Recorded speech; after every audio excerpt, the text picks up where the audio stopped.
أعوذ بالله من الشيطان الرجيم.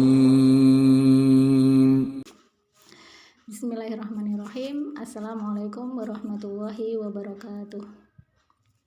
Innal hamdalillah nahmaduhu wa nasta'inuhu wa nastaghfiruh wa na'udzu billahi min syururi anfusina wa min sayyiati a'malina may yahdihillahu fala mudhillalah wa may yudlil fala hadiyalah.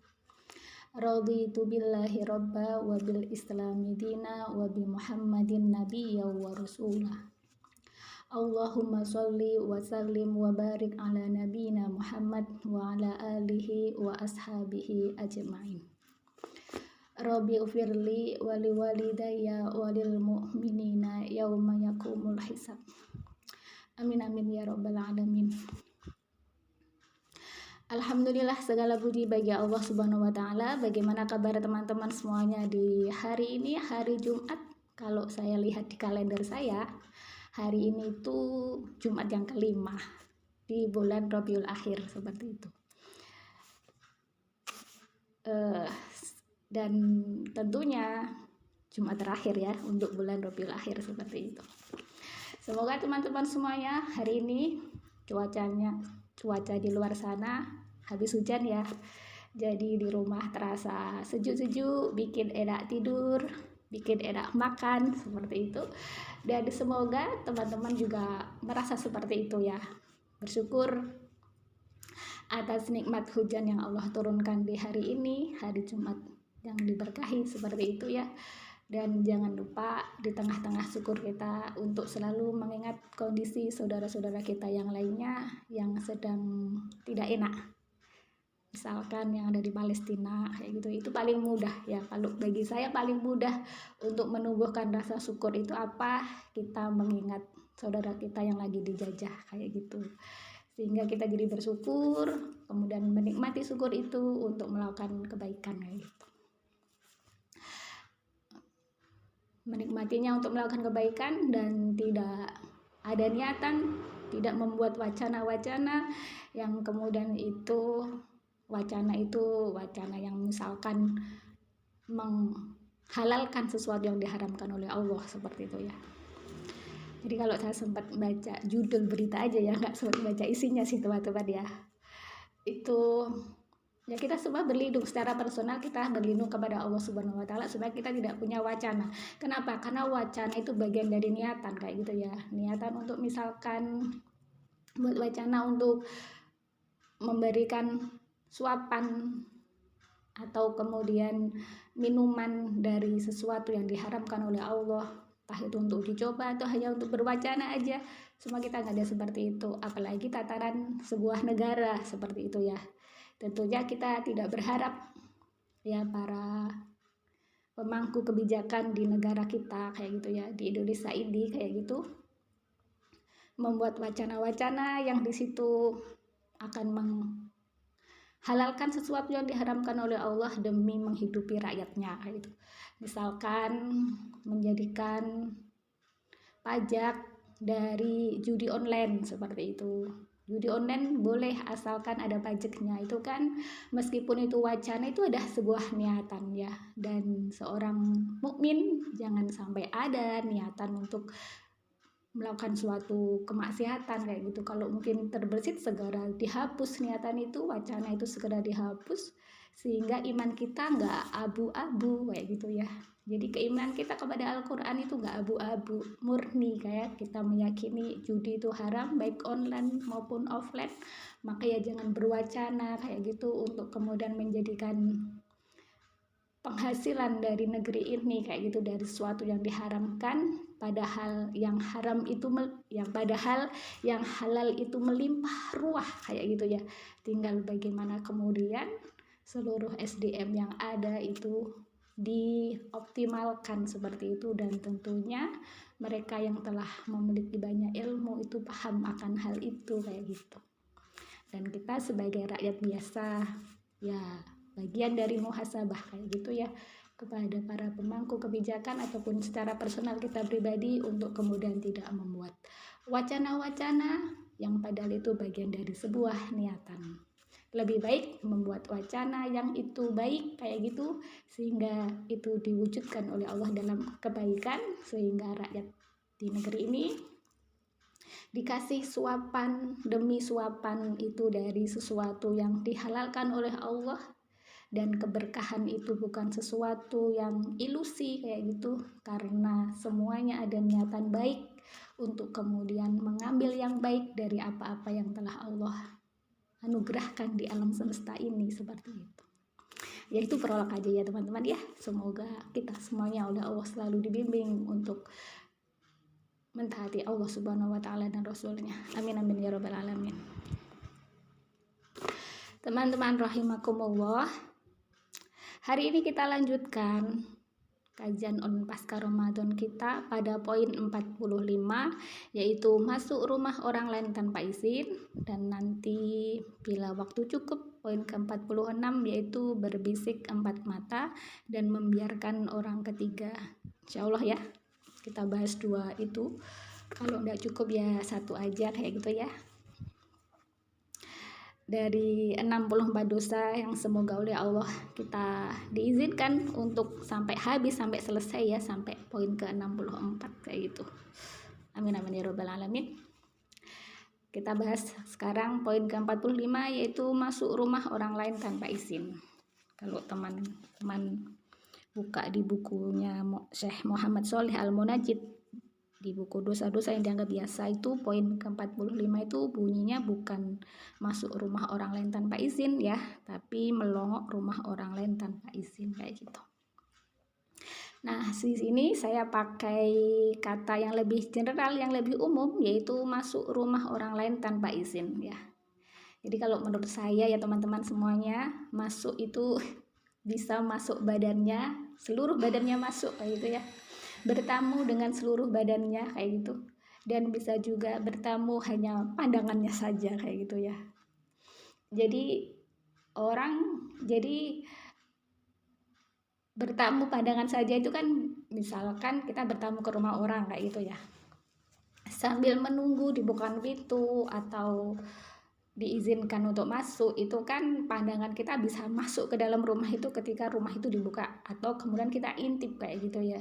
Makanya kemudian di sini menurut saya bahas dua kayak itu ya. Jadi ada yang masuk pandangannya saja, itu bagaimana tanpa seizin pemilik rumah. Kemudian yang kedua, masuk seluruh anggota badannya termasuk pandangannya tentunya ya, tanpa seizin pemilik rumah kayak gitu. Nah, itu cakupan dari kata masuk rumah orang lain tanpa izin kayak gitu. Jadi Masya Allah ya teman-teman, betapa Allah itu mengatur kayak itu hubungan habuminan nas kayak itu ya, hubungan dengan sesama manusia itu dalam sebuah syariah yang mulia. Bertamu pun itu oleh Allah dikasih adabnya kayak gitu. Nah, adab terkait bertamu kayak gitu ya, itu kita bisa buka dalam Quran surat An-Nur ayat 27 nanti sampai 29 ya, itu terkait dengan ini, bahasan terkait dengan minta izin ya untuk masuk ke rumah orang lain seperti itu ya. Nah, sekarang kita bahas pertama adalah adab pertama untuk masuk ke rumah orang lain, itu adalah dalam Quran surah An-Nur ayat 27 ya. Sebagaimana di slide ya teman-teman ya. Mari kita baca ayatnya. A'udzubillahi minasyaitonirrajim. Bismillahirrahmanirrahim. Ya ayyuhalladzina amanu la tadkhulu buyutan ghaira buyutikum hatta tasta'nisu wa tusallimu ala ahliha. Dzalikum khairul lakum la'allakum tadhakkarun. Shadaqallahul azim. Jadi teman-teman semuanya, teman-teman rahimakumullah, kembali ayat ini diawali dengan ya ayyuhalladzina amanu, yaitu seruan Allah bagi orang-orang yang beriman ya. Teman-teman ketahui semuanya ya, bahwasanya orang yang beragama Islam itu kan disebut muslim kayak gitu ya.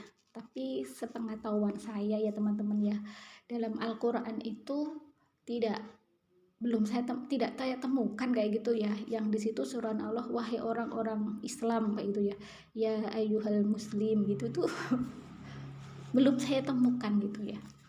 Tapi Allah yang saya temukan itu ya ayuhan nas, itu seruan Allah bagi seluruh manusia.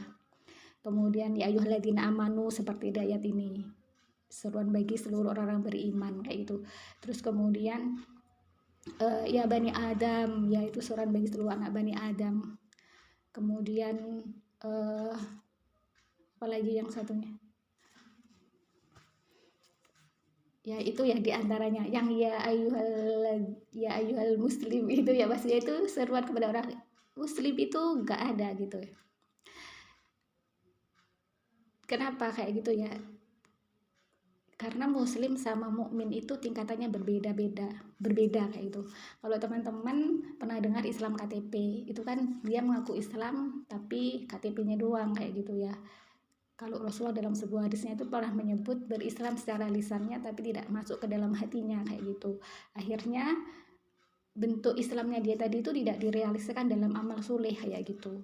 Dia berislam tapi sholatnya bolong-bolong. Dia berislam tapi pilih-pilih mau melakukan yang mana. Dia berislam tapi masih senang dengan kemaksiatan kayak gitu. Jadi tingkatan mukmin itu di atasnya muslim kayak gitu ya. Jadi kalau di sini Allah menyeru ya ayyuhalladzina amanu kayak gitu ya, itu berarti yang diseru itu adalah orang-orang yang benar-benar beriman kayak gitu ya, imannya ngebener kayak gitu ya. Dia tidak ada keraguan dalam hatinya akan 6 rukun iman, tidak ada keraguan dalam hatinya akan Allah Subhanahu wa taala dan 5 iman yang lainnya ya. Dan kemudian keimanan tadi itu direalisasikan dengan amal soleh kayak gitu.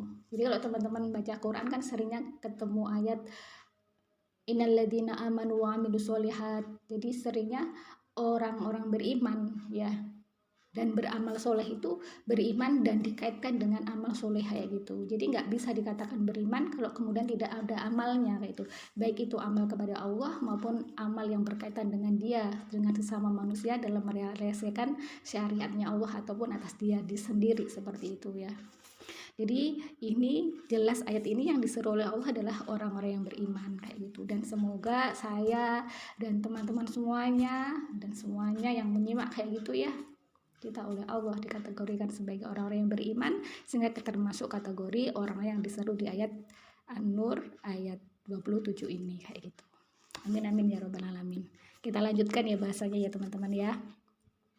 Jadi di sini Allah menyeru orang-orang yang beriman la tadkhulu, janganlah kayak gitu ya. Jadi Allah melarang kayak gitu ya, untuk memasuki, janganlah kalian masuk buyutan, rumah-rumah kayak gitu ya, ghaira selain buyutikum, selain rumah kalian, hatta hingga tastanisu, kalian itu meminta izin, wa tusallimu, dan kalian memberikan salam ala ahliha, ala atas ahliha, penghuninya seperti itu. Dzalikum, yang demikian itu khairun, lebih baik lakum bagi kalian, la'allakum, agar kalian itu tadzakkarun, selalu ingat kayak itu. Jadi di sini ada adab pertama yang harus diketahui bagi orang-orang yang tidak bertamu ke rumah orang lain, apa dia harus meminta ya, bukan memberikan, meminta izin kayak itu. Tastanisu, meminta izin kayak gitu. Nah, bentuk minta izin kalau kita di Indonesia itu kan macam-macam ya, bisa ketuk-ketuk pintu kayak gitu ya, bisa kemudian kepencet bel kayak gitu, atau kemudian bisa kula nuwun kayak gitu ya, atau juga bisa assalamualaikum kayak gitu. Nah, kalau orang beriman bagaimana? Nah, orang beriman di kelanjutan ayatnya apa? Wa tusallimu, yaitu memberikan salam kayak gitu. Jadi minta izinnya seorang mukmin kayak gitu ya, itu adalah memberikan salam. Misalkan ada ketuk-ketuk pintu gitu, biasanya kan dok-dok gitu ya, sambil assalamualaikum kayak gitu ya. Atau kemudian kalau misalkan ada belnya, semoga belnya ada yang salam itu ya, kan ada bel yang salam itu ya, bisa mewakili dari kita yang bertamu kayak gitu ya. Terus kemudian terkait dengan salam ini, Salam itu ada 3 tingkatan teman-teman ya. Ternyata Rasulullah SAW itu memberikan kabar, ada yang dapat 10, ada yang dapat 20, ada yang dapat 30 kayak gitu. Nah, saya bacakan hadisnya ya teman-teman ya.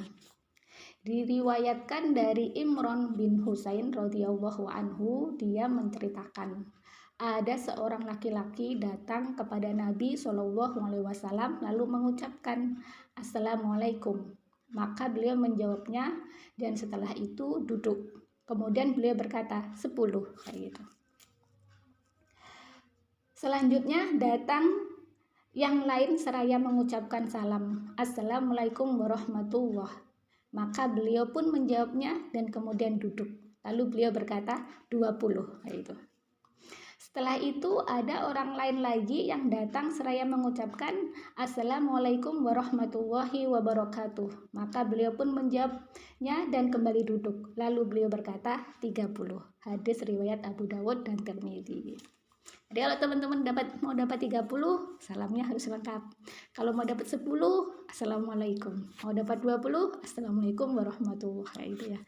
Nah, itu ternyata Masya Allah ya, selalu dihargai setiap kebaikan yang kita lakukan oleh Allah dan Rasulnya seperti itu ya. Jadi itu terkait dengan salam. Jadi jelas ya teman-teman ya, bahwasanya adab yang pertama adalah meminta izin dan mengucapkan salam kayak gitu. Terus kemudian yang berikutnya, kalau tidak minta izin dengan tadi itu, entah itu salam atau kemudian ketuk-ketuk kemudian langsung nyelonong, maka di situ tidak boleh kayak gitu. Kenapa? Karena ayat tadi sudah jelas ada huruf nahi, larangan, la tadkhulu, tidak boleh masuk hingga kalian itu meminta izin ya dan memberikan salam seperti itu. Hingga kita itu diizinkan masuk seperti itu oleh penghuninya seperti itu. Nah, terus kemudian ketika kita itu sambil menunggu kayak gitu ya, itu kan memang biasanya kayak gitu ya, pandangan kita sudah bertamu dulu kayak gitu ya. Yang itu dalam buku Syekh Bodajid, Syekh Muhammad Sholeh Al-Bodajid itu disebut dengan melongok dulu gitu loh. Maksudnya itu pandangannya bertamu dulu seperti itu sebelum dapat izin. Itu bagaimana? Nah, itu termasuk nggak boleh kayak gitu ya. Jadi termasuk melongok itu apa? Mengintip kayak gitu ya. Jadi kita kadang-kadang memang menemui rumah ya, rumah yang kemudian dibuka pintunya oleh pemiliknya, ada rumah yang ditutup kayak gitu ya. Ketika rumah itu dibuka oleh pemiliknya, itu kan ada 2 tafsiran kalau menurut saya. Tafsir yang pertama, ya memang oleh pemilik rumahnya boleh untuk melihat dalamnya itu karena sudah dibuka kayak gitu rumah itu. Cuma kalau masuk izin kayak gitu yang dibuka, kayak itu bisa dari luar aja di jalan kadang-kadang bisa terlihat, berarti kan diizinkan untuk dilihat. Kalau memang si pemilik rumah itu mengizinkan untuk melihat, ya insya Allah kita nggak kena dosa ketika kita ketuk-ketuk pintu langsung lihat, pandangan kita langsung bertamu gitu ya, masuk itu melihat karena emang udah dibuka kayak gitu ya. Terus yang kemudian yang kedua, ya dibuka tapi nggak boleh kayak gitu untuk dilihat. Nah kalau seperti itu gimana? Kan susah juga kita sebagai seorang tamu karena kita nggak tahu isi hati orang kan kayak itu. Masa kita mau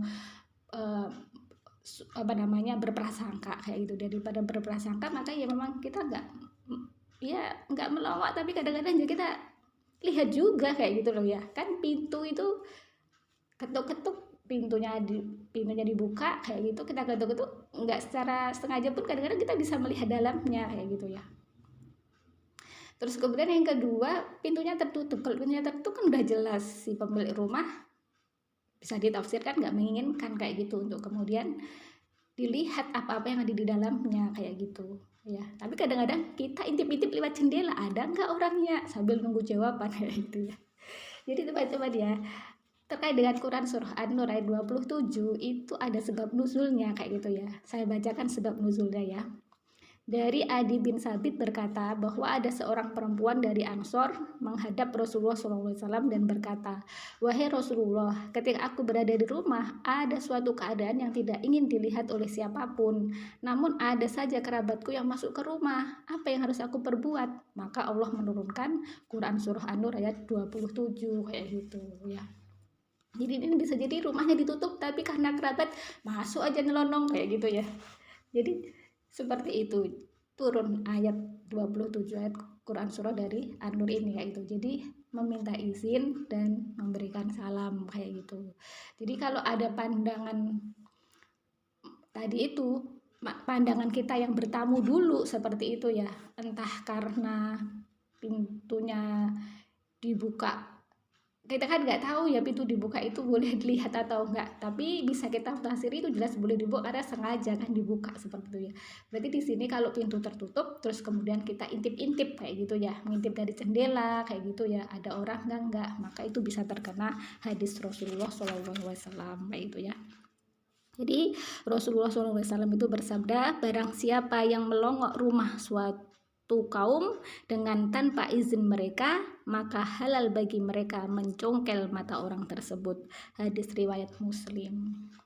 Jadi kita dilarang untuk kemudian intip-intip ya, incang-incang lewat jendela kayak gitu ya, untuk mengetahui dalam rumah itu ada orangnya apa enggak seperti itu ya.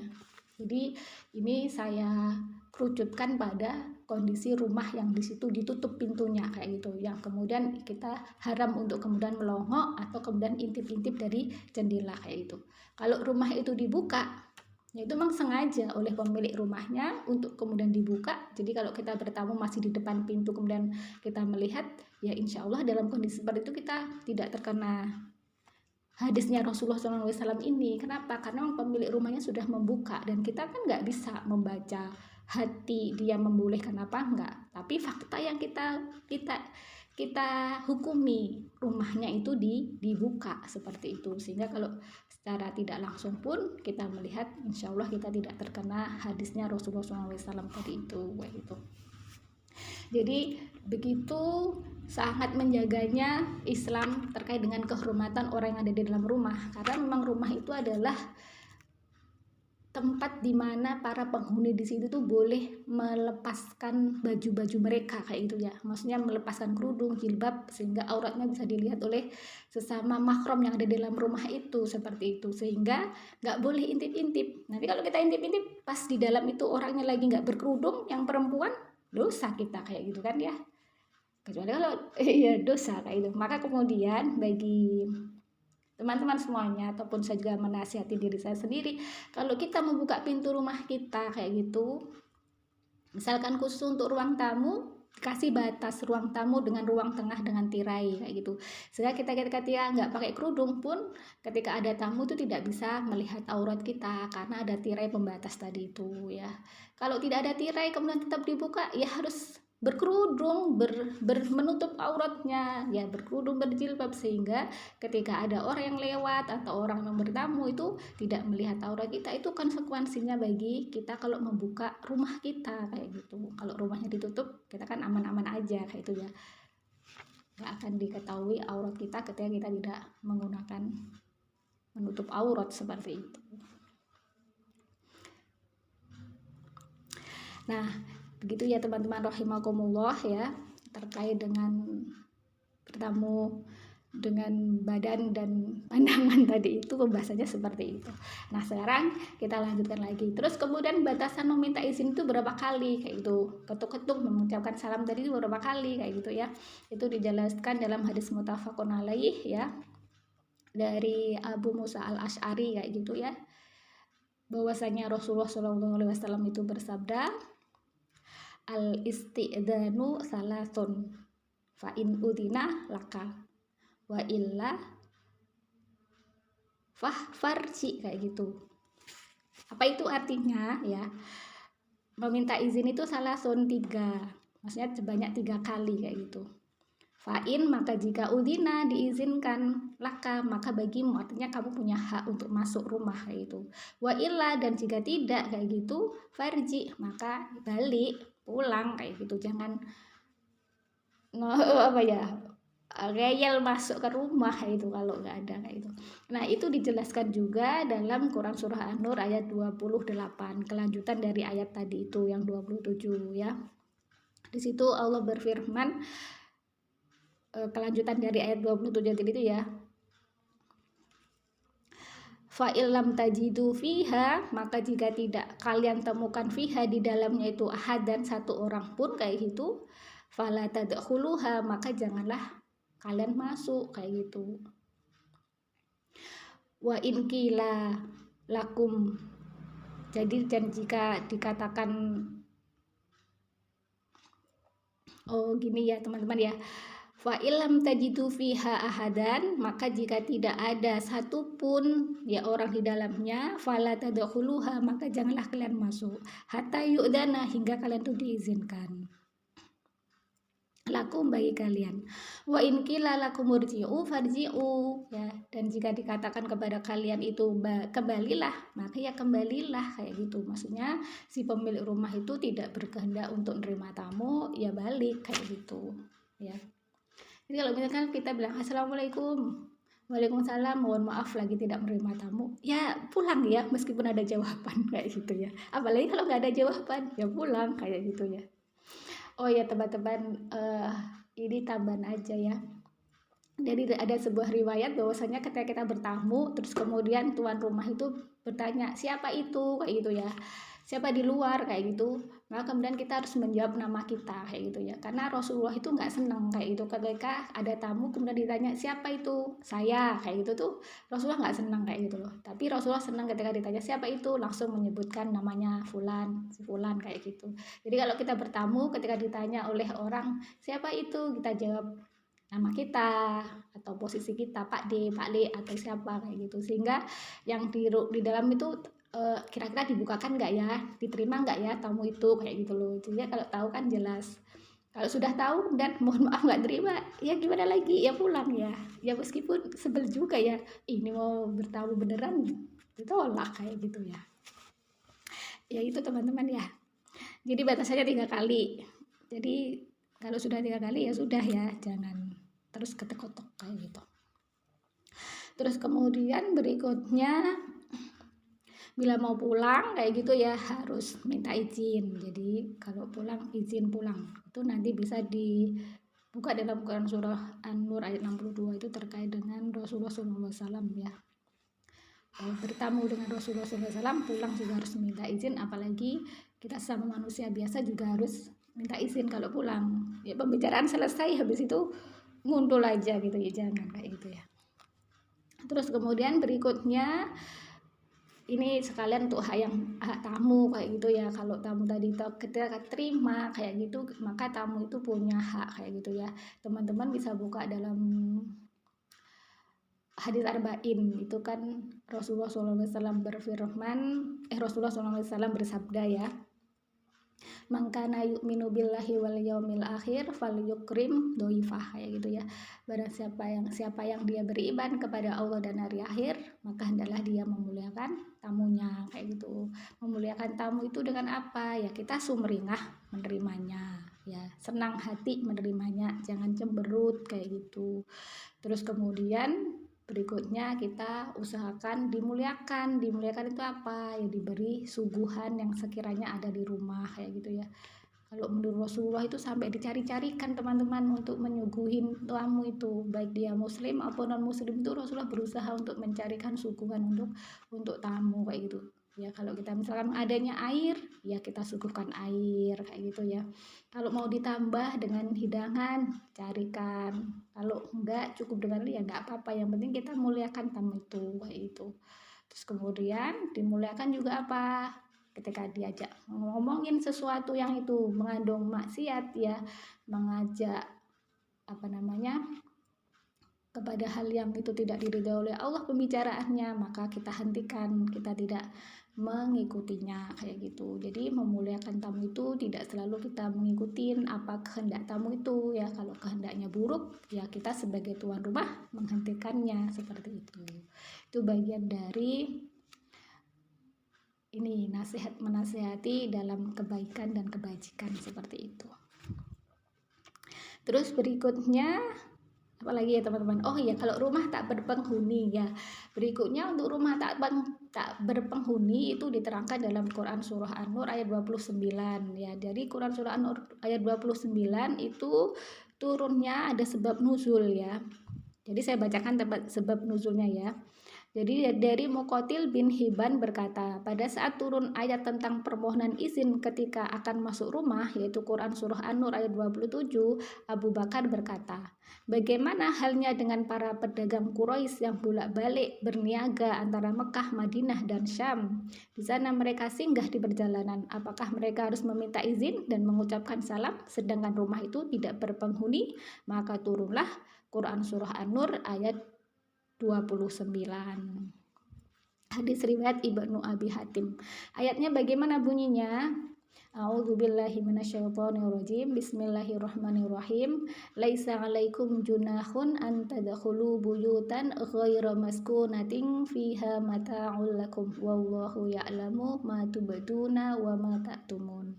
Shadaqallahul adzim. Artinya apa? Tidak ada dosa memasuki rumah yang tidak dihuni ya. Laisa alaikum, tidaklah ada dosa alaikum atas kalian. Laisa tidaklah alaikum atas kalian junahun dosa antadkhulu ya, untuk memasuki buyutan rumah ghairu maskunatin yang di dalamnya itu ada kepentingan ya. Ghairu maskunatin itu tidak ada penghuninya ya. Fiha di dalamnya mata'ul lakum dan kalian memiliki kepentingan ya. Wallahu ya'lamu dan Allah mengetahui apa-apa tubduna yang kamu nyatakan wa ma taktumun dan apa-apa yang kamu sembunyikan kayak gitu. Jadi kalau misalkan kita safar terus kemudian ada rumah yang khusus bagi orang safar yang di situ nggak ada penghuninya. Kalau sekarang hampir nggak ada ya, jarang ya, adanya pos-pos kampling gitu ya, nggak ada penghuni ya. Kalau di zaman dulu ada disediakan rumah-rumah bagi para musafir, memang hanya untuk tempat istirahat mereka dan tidak ada penghuninya seperti itu ya.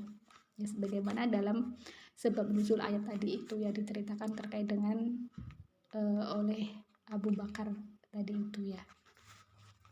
Jadi itu teman-teman, insya Allah bahasan kita hari ini. Dan semoga apa yang kita bahas hari ini menjadi ilmu yang bermanfaat bagi saya dan juga teman-teman semuanya kayak gitu. Amin amin ya rabbal alamin. Dan sudah jam 2 lebih 3 menit, kita akhiri dengan baca istighfar kali dan doa kafaratul majelis. Astaghfirullahaladzim, astaghfirullahaladzim, astaghfirullahaladzim. Subhanakallahumma wa bihamdika asyhadu an la ilaha illa anta astaghfiruka wa atubu ilaik. Al-haqqu min rabbika fala takunanna minal mumtarin. Kebenaran itu datangnya dari Allah semata, dan kalau ada salah, kurangnya, kelemahan saya pribadi, mohon dimaafkan. Akhirnya saya tutup. Wassalamualaikum warahmatullahi wabarakatuh.